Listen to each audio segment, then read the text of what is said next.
Why Americans still feel broke in 2026, even with a good salary. Cold open. A man makes $98,000 a year. That's almost double the national median. He has no kids, no car payment, no credit card debt, and he still checks his bank account before buying groceries. That's not a personality flaw. That's not bad budgeting. That's 2026. Somewhere between the paycheck and the bank balance, something is quietly eating the money, and almost nobody can point to exactly where it went. This isn't a story about people spending badly. It's a story about a system that was never designed to let you feel rich, even when the number on your paycheck says you should. Setup. Why this matters now. For most of American history, good salary meant something stable, a number you could measure your life against. Buy a house at this income. Raise a family at that one. That math broke somewhere in the last 15 years, quietly, without a single dramatic headline attached to it. No crash, no crisis. Just a slow erosion that nobody announced. And the strange part is the official numbers don't even look bad. Unemployment is low. Wages on paper have gone up. If you looked only at a spreadsheet of average incomes, you'd assume Americans in 2026 are doing fine. But ask almost anyone earning what used to be considered comfortable, and you'll get the same answer. It doesn't feel like enough. That gap between what the data says and what people actually feel in their bank accounts is the entire story. Step by step, how the system actually works. Let's follow the money the way it actually moves, not the way it's advertised. Say you earn $80,000 a year.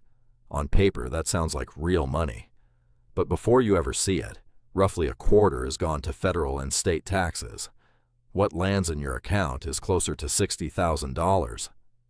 Now subtract rent. In most major U.S. metro areas by 2026, the average one-bedroom apartment costs somewhere between $1,800 and $2,400 a month. That's $21,000 to $29,000 a year, before a single bill, before food, before anything else. Health insurance premiums, even through an employer, now average several $1,000s a year in employee contributions alone. And that's before deductibles, which routinely run into the thousands more if you actually get sick. Add car payments, which have quietly become 5- and 6-year loans, because the average new car now costs over $48,000. Add insurance premiums, which have jumped double digits year over year.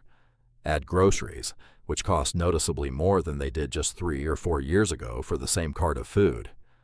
By the time you add it all up, that impressive $80,000 salary has effectively vanished into fixed costs before a single dollar goes towards savings, fun, or the future. This isn't a hypothetical. This is arithmetic. And it's the arithmetic millions of people are quietly doing in their heads every month, wondering why the math doesn't work. Hidden mechanism, the uncomfortable math. Here's the part almost nobody talks about. Salaries were never designed to keep pace with this. Wage growth in America has technically kept up with inflation, if you measure inflation the way it's officially calculated. But the official inflation basket doesn't weight housing, healthcare, and insurance the way real households actually experience them. It smooths in things like electronics and clothing, which have gotten cheaper, to offset the things that have gotten dramatically more expensive. So on paper, purchasing power looks stable. In practice, the 3 biggest costs in most people's lives, housing, healthcare, and education, have outpaced wage growth for over 2 decades, while the things that make the average basket look fine are things people don't spend much of their income on anyway. There's a second mechanism working underneath this one, quieter and less visible. Lifestyle categories that used to be optional have become mandatory. A smartphone plan, reliable internet, a car in most American cities. Because public transit either doesn't exist, the financial media loves to tell a different story. Record stock market highs, corporate profits at all-time peaks, headlines about a resilient economy, and strong job growth. All of that is true, and almost none of it reaches the average paycheck. Stock market gains overwhelmingly benefit people who already own significant assets. Roughly the wealthiest tenth of the country holds the vast majority of equity wealth. If you're living paycheck to paycheck, a record-breaking S&P 500 isn't income. It's a headline about someone else's portfolio. Corporate profit margins hitting record highs isn't necessarily good news for a worker either. In many cases, it's the direct result of price increases, outpacing wage increases. The company keeping more per dollar sold is often the same mechanism that leaves you with less purchasing power at the register. This is the contrast nobody puts on a headline. The economy can be strong in aggregate, while feeling brutal at the individual level, because aggregate numbers average together people with radically different relationships to money. A booming economy and a broke household are not contradictions.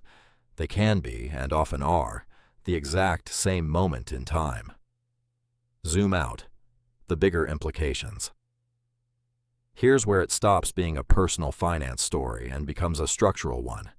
When people who are, by every historical measure, doing well, good job, no reckless spending, no visible mistakes, still feel financially fragile, that's a signal about the system, not about the individual.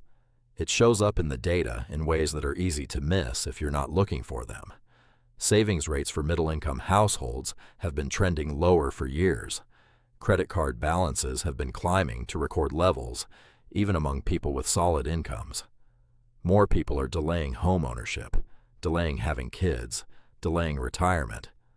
Not because they don't want those things, but because the math genuinely doesn't work the way it did for their parents' generation. This matters beyond individual stress.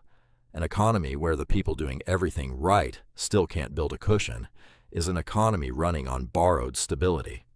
Consumer spending makes up roughly 2/3 of U.S. economic activity. When a large share of that spending is propped up by debt rather than savings, the entire system becomes more fragile than the headline numbers suggest, because the cushion that would normally absorb a bad year, a layoff, a medical bill, simply isn't there for most people anymore. It also quietly reshapes what people believe about themselves. When the felt experience of good salary, still broke becomes common enough, it stops looking like bad luck and starts looking like the new normal, something people adjust their expectations around instead of questioning. Closing, the unresolved question. So here's the uncomfortable part nobody wants to sit with. If someone earning double the median income, with no debt and no reckless habits, still can't get ahead, what exactly is a good salary supposed to mean anymore? Maybe the number was never the problem. Maybe the definition is. And if that's true, the real question isn't how much you need to make to finally feel secure. It's whether, in this system, that feeling was ever designed to be reachable at all.